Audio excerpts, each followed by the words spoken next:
পৃথিবী ছেড়ে একদিন চলে যেতেই হবে, কবর মাঝে সঙ্গী হবে নবীজির পর দরুদ পড়লে। আল্লাহুম্মা সাল্লি আলা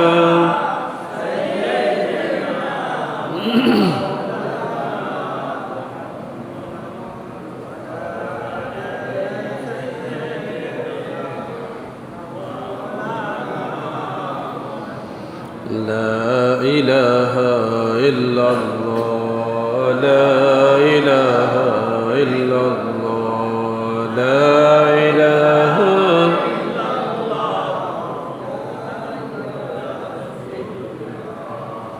محمد صلى الله على محمد صلى الله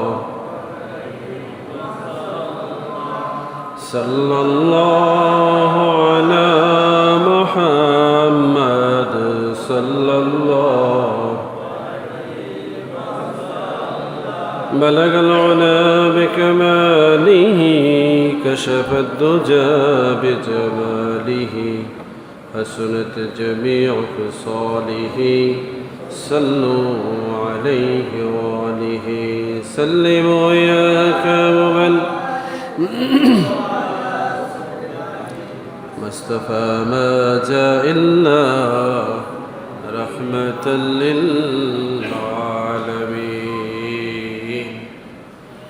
الحمد لله رب العالمين والصلاة والسلام على رسول الأمين والأنبياء أجمعين ربي لك الحمد كما ينبغي لجلال وجهك وعظيم سلطانك معزز محترم حاضرين আল্লাহ পাকের দরবারে আমরা শুকরিয়া আদায় করি, পড়ি আলহামদুলিল্লাহ। এই জন্য শুকরিয়া আদায় করছি যে আল্লাহ রাব্বুল আলামিন আমাদেরকে এমন এক মর্তবাময় সমাজ এবং প্রকৃতপক্ষে এমন এক দ্বীনি ধর্মীয় সহবত তথা নসিহতের মধ্যে জিন্দেগি যাপন করার সুযোগ করে দিয়েছেন, যেখানে আমাদের চিন্তা চেতনায় কখনোই নবী এবং নবীর পরিবারের ব্যাপারে বাজে ধারণা তৈরি হয় না, বলি আলহামদুলিল্লাহ। উম্মতের জন্য এটা হচ্ছে সবচেয়ে বড় রহমত যে উম্মত নবী এবং নবীর পরিবারের মর্যাদা বুঝতে সক্ষম। কি বলেন ঠিক না? যে আল্লাহ রাব্বুল আলামিন নবী এবং নবীর পরিবারের মর্যাদাকে সমুন্নত করেছেন, সেই আল্লাহ রাব্বুল আলামিনের বান্দা হিসাবে এটা বুঝতে পারাটা নেয়ামতের বড় শুকরিয়া আদায় করার কারণ, বলি আলহামদুলিল্লাহ। আমরা এই জনপদে যারা বসবাস করি, বিভিন্ন ক্ষেত্রে আমাদের দ্বীনি ধর্মীয় মজলিসগুলোতে এমন কিছু বিষয় আছে যেগুলো কখনোই বিতর্কিত আলোচনা হয় না। কি বলেন ঠিক না? যেই বিষয়গুলো সম্পর্কে উম্মতের সুস্পষ্ট ধারণা থাকে না, যে বিষয়ে তাদের জ্ঞান গর্ব বক্তৃতা দেওয়ার যোগ্যতা থাকে না, ওই বিষয়ে কথা না বলাই আদব। এবং ন্যূনতম পড়াশোনা থাকলেই শুধুমাত্র গুরুত্বপূর্ণ বিষয়গুলো, বিশেষ করে নবী এবং নবীর পরিবার, সাহাবায়ে আজমাইন, তাবেঈন আযম, তাদের বিষয়ে কথা বলা, এটা বিরাট বড় যোগ্যতার বিষয়। কি বলেন ঠিক না? কিন্তু আমরা এখন কি দেখি, আমাদের সমাজ এতটাই জাহালাতের দিকে ধাবিত যে নিজের খবর নাই, নবী নবীর পরিবারের লোকজনের ব্যাপারে বেফাস কথাবার্তা বলে বেড়াচ্ছে। কি বলেন ঠিক না?